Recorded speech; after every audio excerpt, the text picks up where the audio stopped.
ఆయన తన సంకల్పం, తన చిత్తం మీ అందరి జీవితాల్లో సంపూర్ణంగా నెరవేర్చే వరకు ఆయన కృప మిమ్మల్ని నడిపించునుగాక.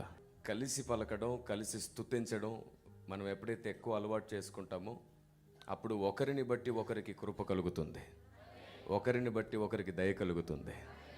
ఆమేన్. మనలో కొందరు నీతిమంతులు ఉన్నారనుకోండి, వారి ప్రార్థన మనందరి కొరకు ఫలిస్తుంది. కాబట్టి మనందరిలో స్తుతి చేసే వాళ్ళు ఉన్నారనుకోండి, వారితో కలిసి స్తుతిస్తే ఒకే రకమైన దుప్పటి మన మీద పరవబడుతుంది. ఆమేన్. ఆ విధంగా పరిశుద్ధాత్మ దేవుడు ఒకరిని బట్టి ఒకరిని కరుణించునుగాక.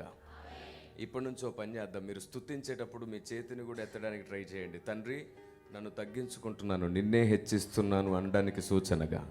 ఆమేన్. మనం ఎవరమైనా సరే ఆయనకు చిన్న పిల్లలమే. మన చదువు, జ్ఞానం, వయస్సు, ఆస్తి ఆయన ముందుకు వచ్చేసరికి మనం చిన్న పిల్లలు.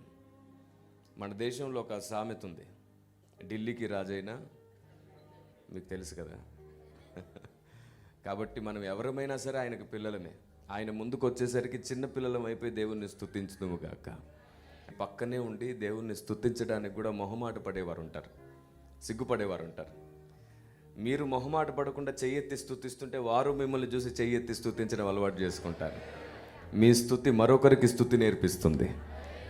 ఆమేన్.